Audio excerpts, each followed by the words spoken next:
Hello guys, ngayon ay ituturo ko sana kung paano kunin yung pera or sweldo natin sa YouTube papuntang GCash or Coins.ph.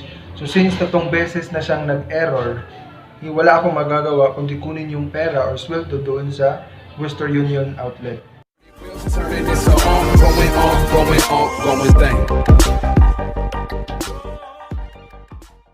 Pero bago natin simulan yung tutorial, huwag mo muna kalimutang i-click yung subscribe button pati na ang notification bell dahil marami pa tayong tutorial na gagawin patungkol sa mga freeload, mga VPN, tips at tricks at earn extra income money online. Shoutout muna pala tayo sa ating mga solid subscribers nitong channel natin. So ayun, shoutout pala kay Trinier B Vlogs, shoutout kay Joseph Hamed, kay Oscar Macario, Joshua Escartin, Frank Angeles B Vlogs, shoutout rin kay Sigrid Katangay, kay Sean Olivares, kay Kyle Jazart Ala, shoutout din kay Joshua Zonyo, at kay Joshua Cabido. So, shoutout sa inyong lahat. So, mamaya ipapakita ko rin kung ano yung error sa GCash at saka Coins.ph. Kung ikaw ay isang YouTuber o isang vlogger tapos may kita na sa Google AdSense, pwede mo siyang i-claim to Western Union tapos Western Union to GCash or Coins.ph. So, yun sana yung ituturo ko kaso nagkaka-error po. Pero kung nais mong gamitin yung Coins.ph or GCash bilang alternatives para kunin yung pera mo sa Western Union, make it sure na fully verified yung account mo. Kasi hindi po siya mapaprocess kung hindi verified. So ngayon is punta tayo sa ating mobile phone para makita nyo kung ano yung error sa GCash pati na sa Coins.ph. So ngayon guys ay ipapakita ko kung ano yung error sa GCash at Coins.ph kung bakit hindi ako makapag-transact or hindi ako makapag-cash in from Mr. Union to my mobile wallet. So unahin natin tong GCash. Login muna tayo dito sa GCash.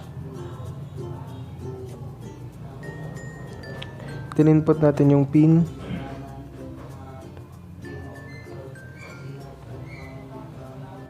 Then punta tayo dito sa cash in at piliin natin yung Western Union. Remittance, mobile banking, remittance, tapos Western Union. Tapos input natin yung amount. So yung amount na pinadala sa akin kay Google is 147.11. So yung current conversion sa Philippine peso is 51. So meron siyang 7,502. Pero kanina dito sa GCash, hindi ko kasi alam kung may bawas ba o wala, pero may bawas pala. So nalagay ko kanina dito is 7,000 kasi expected amount lang siya. Ayan, expected amount. Tapos nilagay ko itong MT transaction code, MTCM, then click next. Makikita mo kasi yung yung actual na sender tapos yung total amount na pwede mo ma-receive. So ito yung ginawa ko 3 beses. Nung pang-4 na beses na hindi na siya nag-proceed kasi nga parang hinold siya ng Western Union, kumbaga siguro na-detect nila na may unusual activity kaya ayun hinold nila. So tingnan natin, click next. So ganito yung makikita mo. Ayan, okay na pala siya, pero tingnan mo yung amount bumaba 7,490.27, so magkaiba kasi current conversion is 51 from dollar to Philippine peso, pero siguro may charge. So ang gagawin ko, hindi ko muna siya i-confirm. Punta muna tayo doon sa Coins.ph. Tingnan natin kung magkano ang conversion nila, kung the same lang ba. Pero kung the same, dito lang tayo sa GCash. So punta tayo ngayon dito sa cash in. Tapos piliin natin tong Western Union. Then input natin tong MTCN.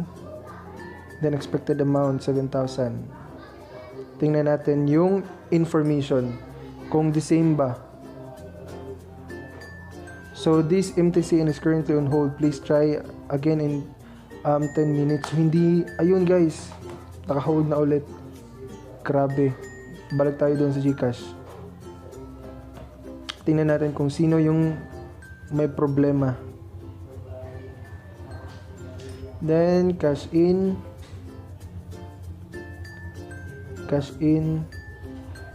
tapos remittance, Western Union, then 7,000, then MTCN. Parang hold ata to. Ayan guys, your Western Union money transfer cannot be completed. Press try again later or visit Western Union agent location for cash out. So hindi na naman siya nagpa-process. So siguro babalik tayo mamaya after ng 1 or 2 oras.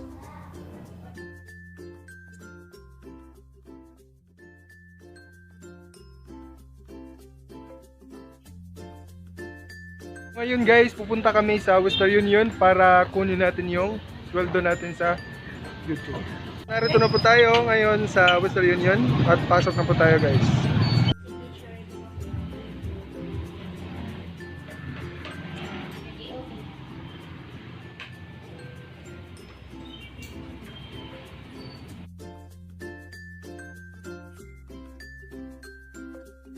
At ito na po yung resibo natin sa Western Union guys.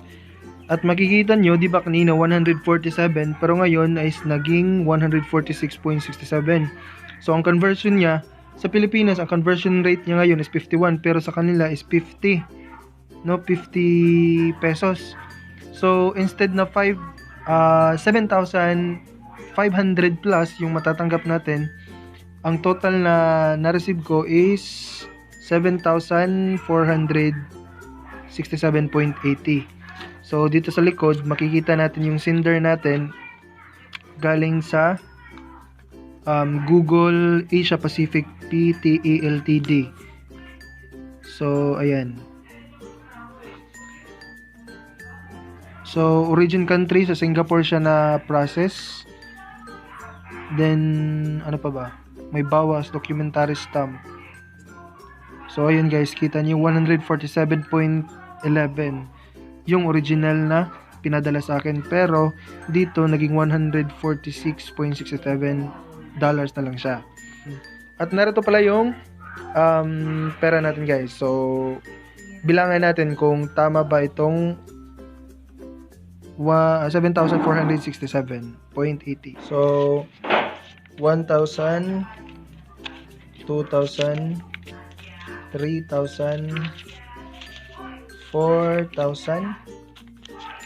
5,000, 6, then 7,000. Magkano ba yun? 7,467. 7,000, 1, 2, 3, 4. 7,467. 1, 2, 3. 65, 66, 67. So ayan guys, ito na yung pera natin galing sa Google AdSense or sa YouTube. At ito na nga yun guys, nakita nyo. Hindi naman po sa pinagmamayabang, kundi pinakita ko lang na talagang may potential, may pera sa online. Kaya kung ikaw, bago ka pa lang na YouTuber or vlogger, hintayin mo lang yung panahon dahil dadating yung time na kikitain mo rin o kahit mas malaki pa dito. So ayun, sa lahat na magko-comment ng video to, iwasan nyo yung word na may subscribe or sub kasi napaka-strict yun ni YouTube ngayon. Alam mo kung bakit? Kasi kung magko-comment ka kasi na may word na sub or subscribe, madedetect ng algorithm ni YouTube kasi may AI kasi sila. AI, it means artificial intelligence. So, madidetect nila yon na nag-i-spam ka ng mga subscribers. So, kung nakikipagpalitan ka ng mga subscribers sa pamamagitan ng pag-comment ng ibang channel, so it means masasayang lang yon kasi tatanggalin yon ni YouTube, no? Instead na kunwari meron ka ng 1,000 subscriber pero dahil nag-comment ka sa ibang channel na may word na subscribe or sub, i-delete nila yon, no? So, ayun, babalik ulit sa mababa yung mga subscribers nyo. So kung gusto mo makipagpalitan ng subscriber sa video to, palitan mo lang yung words. No, instead na subscribe or please sub me, ganyan. Palitan mo na lang ng hug to hug or pasipa ng bahay nang sa ganun hindi siya madidetect ng AI ni YouTube kung ano yung pinagsasabi nyo.